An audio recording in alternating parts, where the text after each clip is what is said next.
Praise lord అందరికీ. ప్రభు అయిన యేసుక్రీస్తు నామంలో మీ అందరికీ నా వందనాలు. ఈరోజు నుంచి అపోస్తలుడైన పౌలు దెసలోనికయులకు వ్రాసిన మొదటి పత్రికను చదువుకుందాము. ఈరోజుగా మొదటి అధ్యాయమును చదువుతున్నాను, ప్రారంభిస్తున్నాను. తండ్రి అయిన దేవుని యందును ప్రభు అయిన యేసుక్రీస్తునందును ఉన్న దెసలోనికయుల సంఘమునకు పౌలును, సిల్వానును, తిమోతియును శుభమని చెప్పి వ్రాయినది. కృపయు సమాధానమును మీకు కలుగునుగాక.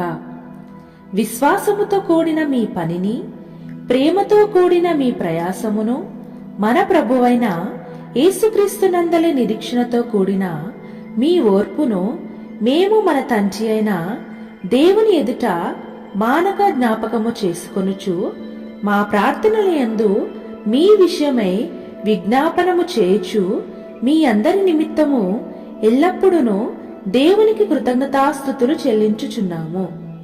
ఏలయనగా దేవుని వలన ప్రేమింపబడిన సహోదరులారా, మీరు ఏర్పరచబడిన సంగతి అనగా మా సువార్త మాటతో మాత్రము గాక శక్తితోనూ పరిశుద్ధాత్మతోనూ సంపూర్ణ నిశ్చయతతోనూ మీ యొద్దకు వచ్చిన సంగతి మాకు తెలియను. మీ నిమిత్తము మేము మీ ఎడల ఎట్టివారమై ఉంటిమో మీరెరుగుదురు. పరిశుద్ధాత్మ వలన కలుగు ఆనందముతో గొప్ప ఉపద్రవమందు మీరు వాక్యమును అంగీకరించి మమ్మును ప్రభువును పోలి నడుచుకొనిన వారైతిరి.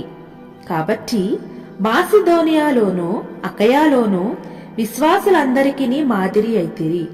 ఇందుకనగా మీ యొద్ద నుండి ప్రభువు వాక్యము మాసిదోనియాలోను అకయాలోను మ్రోగెను.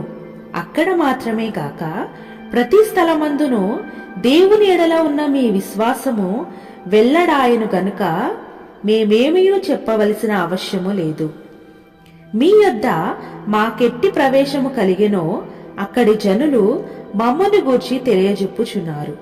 మరియు మీరు విగ్రహములను విడిచిపెట్టి జీవము గలవాడును సత్యవంతుడు నగు దేవునికి దాసులగుటకును దేవుడు మృతులలో నుండి లేపిన యేసు అనగా రాబోవు ఉగ్రత నుండి మనలను తప్పించుచున్న ఆయన కుమారుడైన యేసు పరలోకము నుండి వచ్చునని ఎదురు చూచుటకును మీరేలాగు దేవుని వైపునకు తిరిగితిరో ఆ సంగతి వారే తెలియజేయుచున్నారు. ఆమేన్. ప్రభువైన యేసుక్రీస్తు వారు ఈ వాక్యమును దీవించునుగాక.